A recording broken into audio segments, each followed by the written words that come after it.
Existe um tipo de sofrimento que não tem diagnóstico. Não é tristeza, não é ansiedade, não é solidão, pelo menos não do jeito que as pessoas entendem.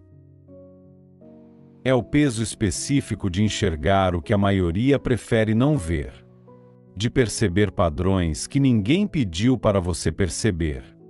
De sentir a fragilidade das estruturas que sustentam o mundo enquanto todos dançam em cima delas. Isso tem um nome, mas o nome não alivia. Chama-se hipervigilância existencial, também conhecida como lucidez excessiva, ou simplesmente, consciência demais para o próprio bem. Você não escolheu enxergar assim. Em algum momento você simplesmente percebeu que via diferente.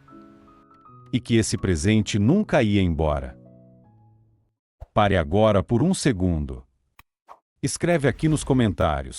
Você já tentou explicar como você vê as coisas para alguém e percebeu no meio da frase que estava perdendo a batalha?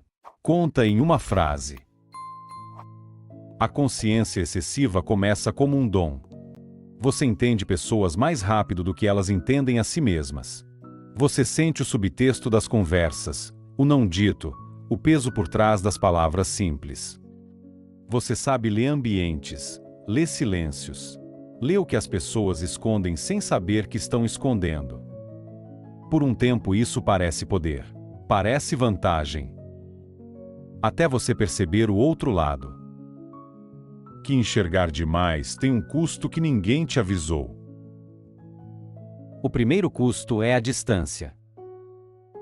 Quando você enxerga os mecanismos por trás das interações, elas perdem a espontaneidade. Você vê o roteiro, vê os papéis que as pessoas estão cumprindo sem saber. Vê as máscaras, e depois fica difícil não ver mais nada além delas. O segundo custo é o cansaço. Processar o mundo em camadas consome uma energia que ninguém vê e ninguém reabastece. Você não descansa do mesmo jeito que os outros descansam. Porque mesmo no silêncio, a mente continua trabalhando. Ela continua conectando, continua analisando e até questionando. O terceiro custo, e talvez o mais pesado, é a solidão específica de quem pensa assim. Não a solidão de não ter ninguém. Falo da solidão de não ser completamente compreendido por ninguém. Você tenta explicar como vê as coisas. E percebe que a tradução sempre perde algo essencial. Então você aprende a guardar. E guardar tem um custo próprio. Existe uma filosofia que leva esse estado a sério. Os existencialistas chamavam de náusea, a percepção súbita da arbitrariedade de tudo. Sartre descreveu como ver o mundo sem o véu das convenções que normalmente o tornam suportável. Jung chamou de inflação psíquica, quando a consciência expande além do que o ego consegue integrar. Camus viu nisso o absurdo, a colisão entre a mente que exige sentido e o universo que não oferece nenhum. Esses pensadores não estavam diagnosticando doenças. Estavam descrevendo um estado de clareza radical. E clareza radical tem um preço que os manuais de autoajuda nunca mencionam.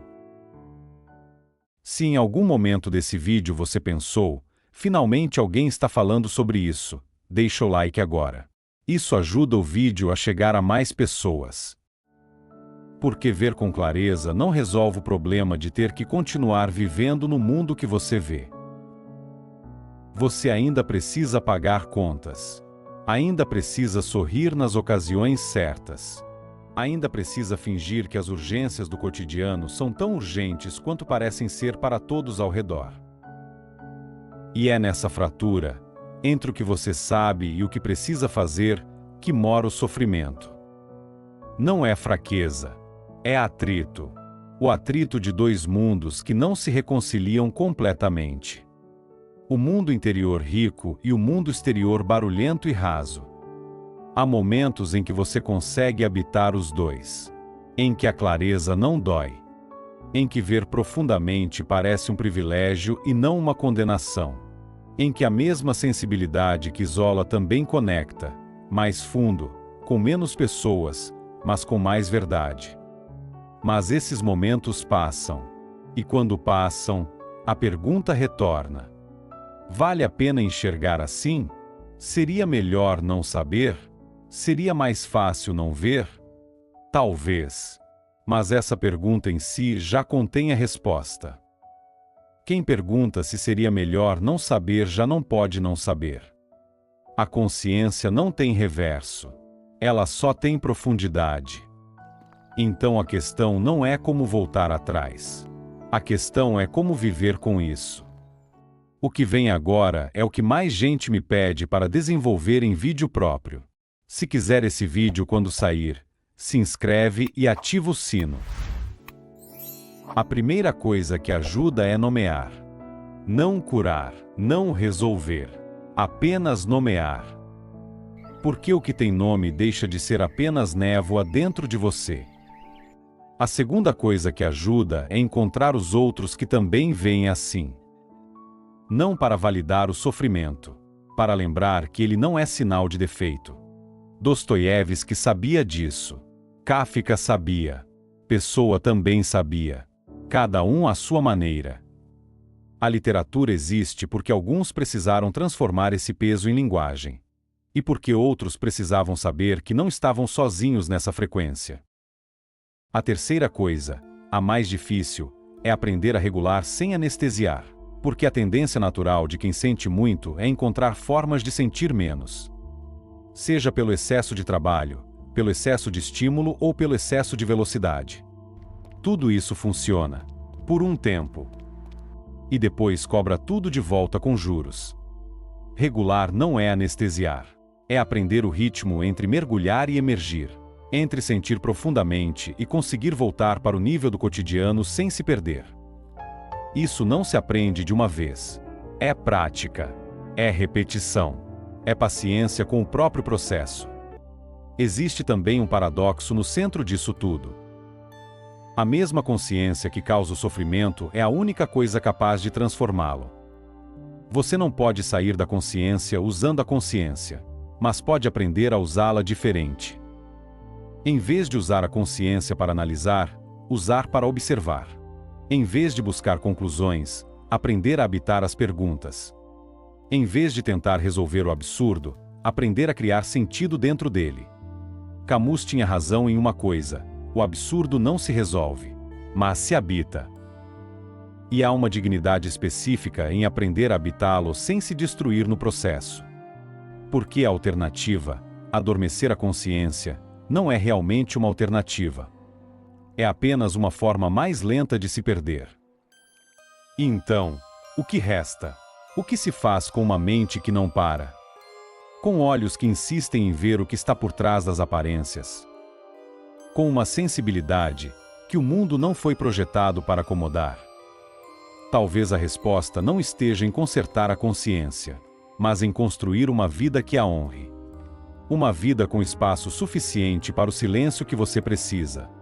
Com relações profundas o suficiente para suportar a sua verdade. Com trabalho que use o que você vê, em vez de exigir que você finja não ver. Com arte, seja qual for a sua forma, como válvula e não como escape. Com natureza, com silêncio e com ritmo mais lento do que o mundo pediu que você adotasse. A consciência excessiva não é uma sentença. É uma configuração. Uma configuração exigente. Às vezes dolorosa e frequentemente isolante. Mas também a configuração que produz a empatia mais profunda. A arte mais honesta, o pensamento mais preciso. A conexão mais verdadeira quando acontece. Você não está quebrado, você está calibrado para uma frequência que a maioria não aprendeu a sintonizar. E isso não torna a vida mais fácil, mas pode torná-la mais sua. E talvez seja isso, e não a facilidade, o que você sempre esteve procurando. Não a paz de quem não vê, mas a paz de quem vê, e aprendeu a continuar mesmo assim. Se esse vídeo chegou perto de algo que você carrega há muito tempo, existe um livro onde essa conversa vai mais fundo. O link está na descrição. Não tem promessas. É só uma história honesta de quem também enxerga assim e precisou aprender a viver com isso.